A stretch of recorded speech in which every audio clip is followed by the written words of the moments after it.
नमस्कार, NB news world में आप सभी का स्वागत है। मैं हूं धनेश्वरी देवांगन। अब खबरें विस्तार से। सुप्रीम कोर्ट ने मंगलवार को केरल सरकार के 10 सालों के भीतर राज्य में पूरी तरह से शराब बंद करने की नीति पर मुहर लगा दी है।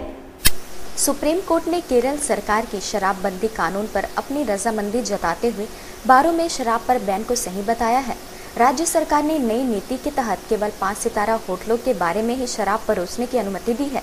राज्य की ओमन चांडी सरकार ने पिछले साल लाई अपनी नीति के तहत 10 वर्ष के अंदर राज्य को शराब से मुक्त करने का लक्ष्य रखा है।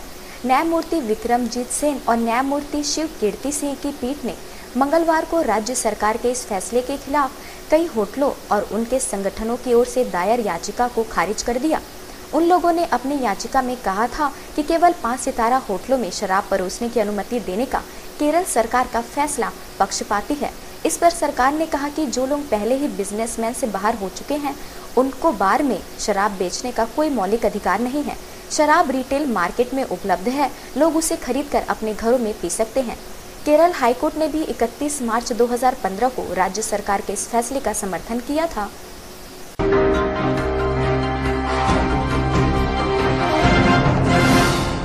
दिल्ली के मुख्यमंत्री अरविंद केजरीवाल ने कहा कि उन्हें प्रधानमंत्री नरेंद्र मोदी को कायर और मनोरोगी कहने का कोई मलाल नहीं है। दिल्ली के सीएम अरविंद केजरीवाल ने कहा कि उन्हें पीएम नरेंद्र मोदी को कायर और मनोरोगी कहने पर कोई पछतावा नहीं है। गौरतलब है कि 25 दिसंबर को केजरीवाल के मुख्य सचिव राजेंद्र कुमार के ऑफिस में सीबीआई ने छापा मारा था। इसके बाद केजरीवाल ने पीएम मोदी के खिलाफ अपने ट्विटर अकाउंट पर इन शब्दों का प्रयोग किया था। एक अंग्रेजी चैनल को दिए गए इंटरव्यू में केजरीवाल ने कहा, मैंने इन खराब शब्दों का प्रयोग किया, लेकिन मुझे इसका कोई अफसोस नहीं है। मैं दिल से बोलता हूँ। पीएम मोदी भाषा तो अच्छी बोलते हैं, लेकिन उनके काम अच्छे नहीं हैं। उन्होंने केंद्र सरकार पर आरोप लगाया कि वो मेरे खिलाफ सीबीआई का इस्तेमाल कर रहे हैं। केजरीवाल ने कहा कि मुझे सीबीआई से डर नहीं लगता। केंद्र में बैठी बीजेपी सरकार मेरे के खिलाफ कोई भी जांच करा सकती है। सीबीआई पर हमला करते हुए केजरीवाल ने कहा कि केंद्रीय एजेंसियां चाहे तो दिल्ली सचिवालय में 100 जांच अधिकारी भेज दे और सारी फाइलों की जांच कर ले। केजरीवाल ने कहा कि हमने मोदी जी से कहा था कि हम लोग काम करने आए हैं, लड़ाई नहीं। आप स्किल इंडिया की बात करते हैं, मैं दिल्ली के लोगों को रोजगार और सारा क्रेडिट आपको दूंगा।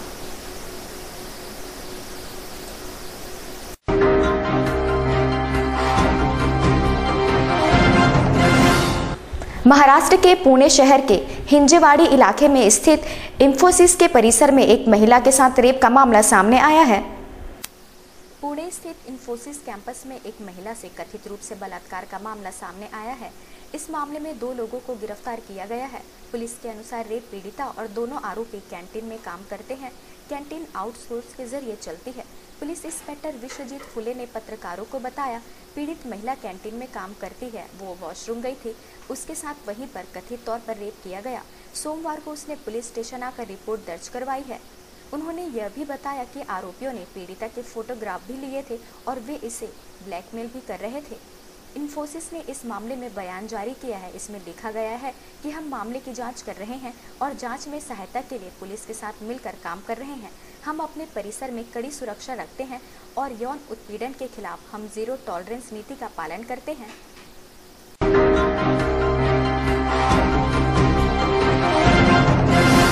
प्रधानमंत्री नरेंद्र मोदी ने मंगलवार को एक दलित सम्मेलन में कहा कि आपकी तरह मैंने भी अपमान सहा है। समानताशाही मानसिकता आज भी दिखती है। उन्होंने कहा कि दलितों ने हर अपमान झेला है। प्रधानमंत्री नरेंद्र मोदी ने आज दलित चैम्बर ऑफ कॉमर्स में दलित कारोबारियों को संबोधित करते हुए उनके काम की जमकर सराहना की। मोदी ने कहा कि आज ये दलित कारोबारी नौकरी पाने की चाह नहीं रखते, बल्कि नौकरी देने की स्थिति में है। पीएम ने इस कार्यक्रम में दलितों के अपमान का जिक्र करके उनको भी निशाने पर लिया, जो दलितों के अच्छे कपड़े पहनने पर भी सवाल उठाते हैं। इसी दौरान मोदी ने कहा कि समांतवादी मानसिकता वालों को दलितों के अच्छे कपड़े पहनना भी बर्दाश्त नहीं है। इसके साथ ही मोदी ने कहा कि उन्होंने भी खूब अपमान झेले हैं। आपको बता दें कि कांग्रेस उपाध्यक्ष राहुल गांधी ने मोदी के करोड़ों के सूट बूट पर जमकर हंगामा मचाया था।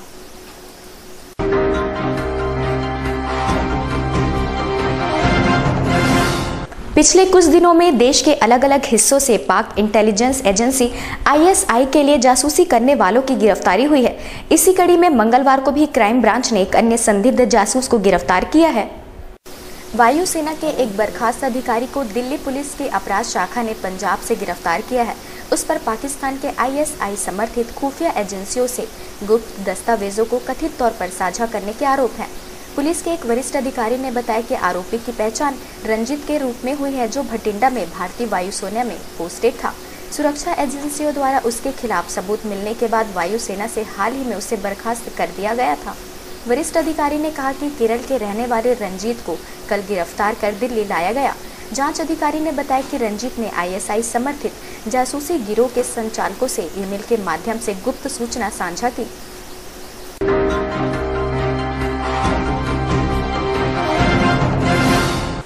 भारत के पूर्व विकेट कीपर बल्लेबाज सैयद किरमानी का मानना है कि पाकिस्तान से खेलने में कोई बुराई नहीं है, लेकिन उन्होंने स्वीकार किया कि बीसीसीआई सरकार की मर्जी के खिलाफ नहीं जा सकता और उसे इसके फैसले का सम्मान करना होगा। पूर्व विकेट कीपर बल्लेबाज सैयद किरमानी ने कहा कि स्वायत्त इकाई होने के बावजूद बीसीसीआई को सरकार के फैसले का सम्मान करना चाहिए। उन्होंने कहा, मेरे ख्याल से पाकिस्तान से खेलने में कोई बुराई नहीं है, लेकिन राजनीतिक परिदृश्य को देखते हुए आईसीसी और बीसीसीआई सरकार के फैसले के खिलाफ नहीं जा सकते।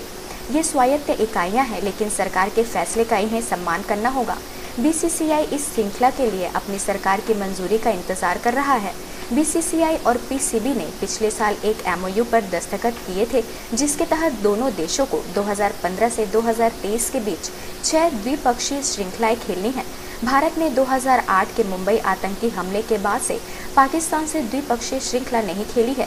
किरमानी ने कहा, मुझे उम्मीद है कि दोनों देशों के बीच राजनीतिक संबंधों में तनाव कम होगा।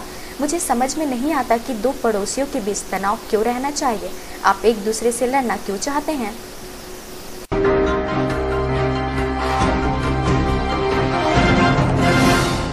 ताज़ा तरीन खबरों के लिए बने रहिए हमारे